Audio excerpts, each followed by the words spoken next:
Tes, tes. Oke, assalamualaikum warahmatullahi wabarakatuh. Perkenalkan, di sini nama saya Ferry Wahyu Wirananta dari kelas B dengan akhiran NIM 105. Kali ini saya akan melakukan tahap analisis sistem UI-nya setelah kita melakukan analisis kebutuhan sistem. Oke, di mana di sini adalah desain UI yang sudah kita buat bersama kelompok saya, yang itu ada komponen loading screen, sign in, sign up, dashboard operator, input parameter, sama dashboard mekaniknya. Terus setelah itu tahap berikutnya adalah gimana cara kita mengimplementasikan hasil perencanaan tersebut ke dalam bentuk antar muka pengguna atau usernya interface-nya. Dan pada tahap ini seluruh kebutuhan fungsional yang telah dianalisis sebelumnya itu diterjemahkan menjadi tampilan aplikasi yang dapat digunakan secara langsung oleh setiap pengguna. Ya, di situ yang saya maksud tadi ya ini desain UI-nya. Oke, di sini saya buat dengan tampilan yang sederhana, terus serta desain navigasi agar kita dapat menjalankan tugasnya dengan lebih cepat, terutama karena aplikasi ini dirancang untuk mendukung aktivitas di lapangan.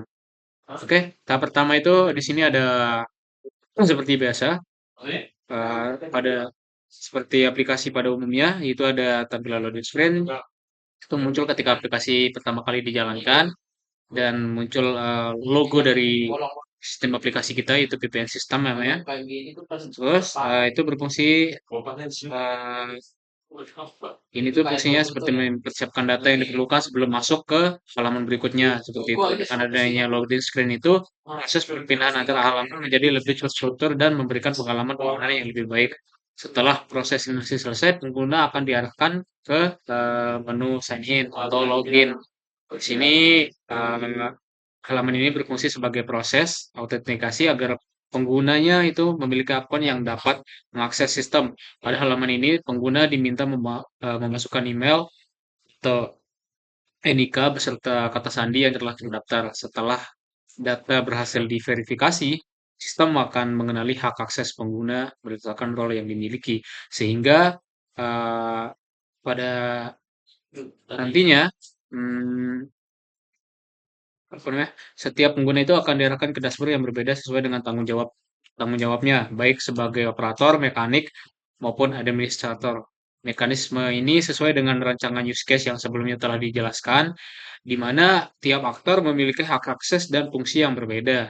Nah, apabila si pengguna itu belum memiliki akun, sistem menyediakan halaman sign up atau register yang kita kenal. Halaman ini digunakan untuk melakukan registrasi akun baru dengan mengisi beberapa informasi yang dibutuhkan seperti identitas pengguna, email atau NIK, kata sandi, serta pemilihan peran pengguna dalam sistem.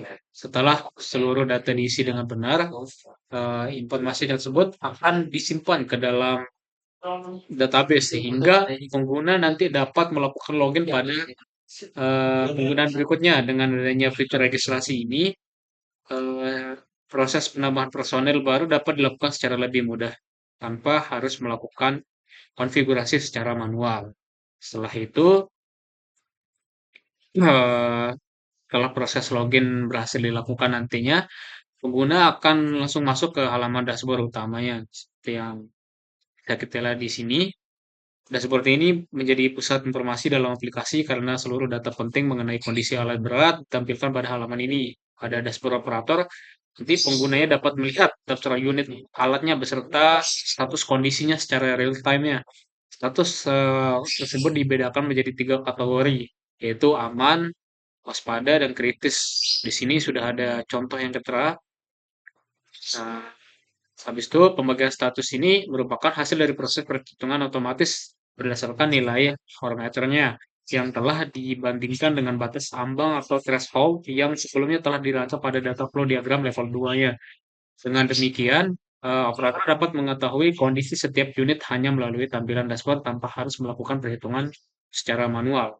Selain menampilkan informasi kondisi alat berat, dashboard operator juga menyediakan formulir untuk melakukan input parameternya. Di sini ada halaman input parameternya, eh, yang dimana misalnya apabila ditemukan kebocoran oli, suara mesin yang tidak normal, ataupun kerusakan pada komponen tertentu, nanti operatornya itu dapat langsung mencatatnya melalui aplikasi. Seluruh data yang dimasukkan akan diproses oleh sistem dan disimpan sebagai riwayat pemantauan. Proses ini merupakan implementasi langsung dari kebutuhan fungsional ya mengenai input data jam kerja dan evaluasi kondisi alat berat yang telah dijelaskan pada bab sebelumnya. Nah, setelah itu, apabila hasil perhitungan menunjukkan bahwa satu unit telah mencapai batas servis atau berada pada kategori kritis, sistem akan secara otomatis memberikan notifikasi kepada si tim mekaniknya. Selanjutnya, mekanik akan mengakses dashboard mekanik yang dirancang khusus untuk membantu proses maintenance. Eh, Habis itu mekanik dapat melihat informasi detail mengenai unit yang memerlukan tindakan riwayat perawatan sebelumnya, kondisi terbaru alat berat, serta daftar kebutuhan suku cadang yang diperlukan sebelum proses maintenance dilakukan.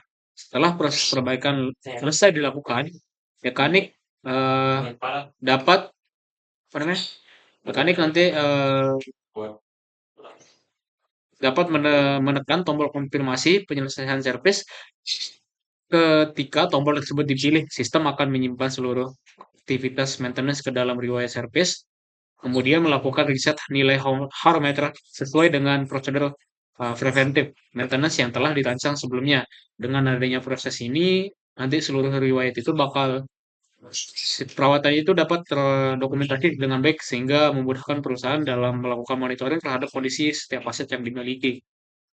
Setelah secara keseluruhan, seluruh desain antarmuka yang telah dibuat merupakan implementasi langsung dari hasil analisis kebutuhan sistem, berbagai diagram perancangan yang telah dibahas pada bab sebelumnya. Setiap halaman itu memiliki fungsi yang saling terhubung, mulai dari proses autentifikasi pengguna, penginputan data lapangan, proses evaluasi kondisi alat berat, hingga pelaksanaan maintenance oleh mekanik. Dengan demikian, termuka yang dirancang tidak hanya memberikan tampilan yang mudah dipahami, tetapi juga mampu mendukung seluruh alur bisnis pada VPN sistem ini, sehingga proses preventive maintenance-nya dapat dilakukan secara lebih efektif, terstruktur, dan efisien. Melihat bawah pada kan menurut.